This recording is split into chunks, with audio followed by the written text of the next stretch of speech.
16 ta' Awwissu San Stefnu tal-Ungerija. Re għex bejn is-snin 975 u 1038.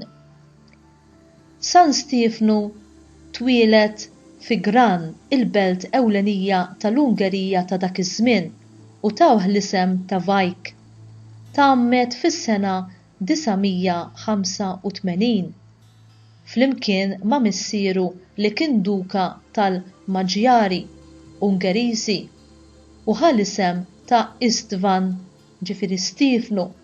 Meta kellu 20 sena, Stefnu iżżewweġ lil Gisela, oħt l-Imperatur San Enriku II. Sentejn wara miet missieru u hu laħaq floku bħala id-duka tal-Maġjari.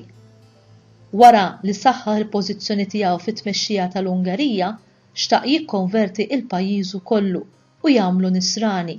Għalhekk bagħtu lil San Asteriku għand il-Papa Silvestru II biex jikseb minn għandu il-permess li jkun jista' jwaqqaf djoċesijiet ħalli jorganizza l-Knisja f'pajjiżu u biex il-Papa jagħtih it-titlu ta' Re. Asteriku wara li sar l-Arċisqof tal-Ungerija ġie lura minn Ruma bil-permess u bil-kuruna. Din il-konura kienet maħduma b'mod li seta' toqgħod eżatt fuq il-kuruna li l-Imperatur Mikiel II kien ta' lill-missier San Stefnu. Illum din il-kuruna ta' San Stefnu hi miżmuma bħala waħda mir-rikkezzi l-aktar eżiż u prezzjużi tal-Ungerija. Stefnu ġie inkurunat Sultan tal-Ungerija minn Asteriku li issa kien il-legat tal-Papa fil-belt ta' Gran fis-sena 1001.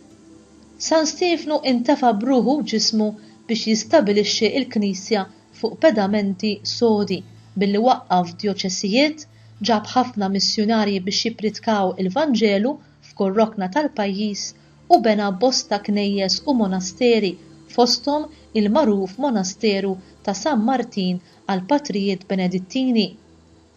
Fis-sena 1031 tilef l-uniku iben li kellu, Emeriku, li kien werriet tat tron b'disgrazzja waqt li kien għall-kaċċa. San Stefnu miet fil-15 ta' Awwissu tas-sena 1038 nhar il-festa tat-tluħ fis-sema tal-Madonna li leha kellu devozzjoni kbira u kien għamilha il-patruna ta' pajjiżu. Difnuh ħdejn ibnu Emeriku u t-tnejn ġew ikkanonizzati flimkien fis-sena 1083 mill-Papa San Girgor VII.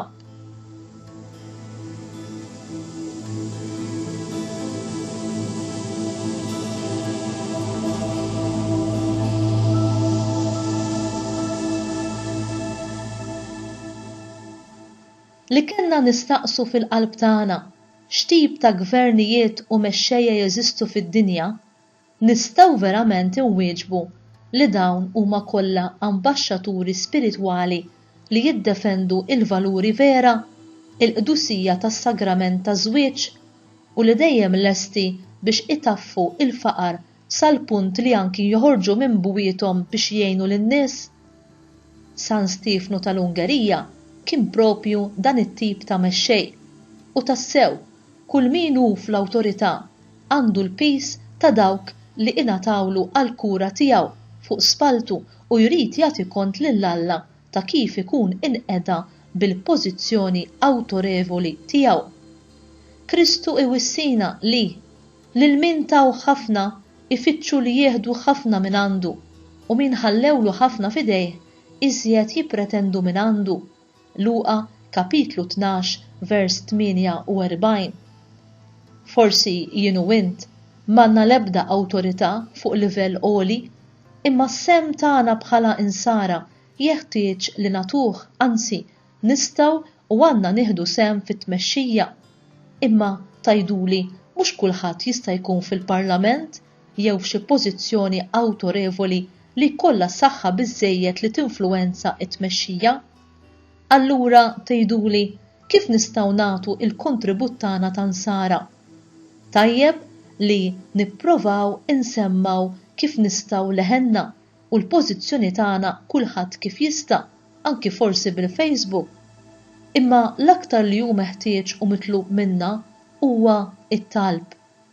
Jekk nitolbu bil-fidi, b'impenn u b'dedikazzjoni għal mexxejja tad-dinja, nafu li t-talb minkejja li mhix xi ħaġa li taqa' taħt is-sensi huwa l-arma moħbija u qawwija li biha n-nisrani konvint iċaqlaq il-muntanji.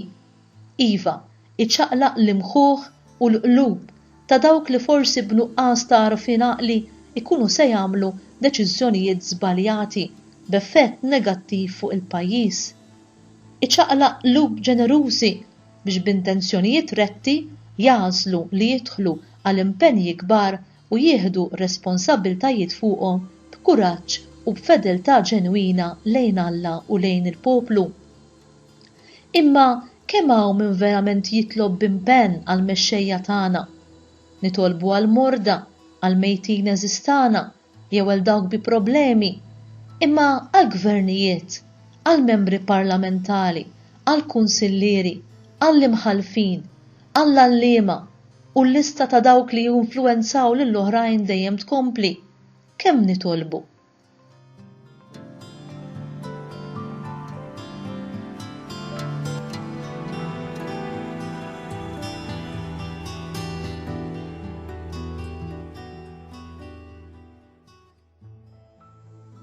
Talba. Aziz ret wajjeb waqli Stifnu, lejk ukoll induru bit-talb tagħna għal mexxejja tal-pajjiżi. Kun int li bl-interċessjoni tiegħek għalihom iddawwalhom fl-għażliet tagħhom ħalli dawn ikunu bħalma kienu tiegħek imdawla mill-valuri tal-Vanġelu. Amen.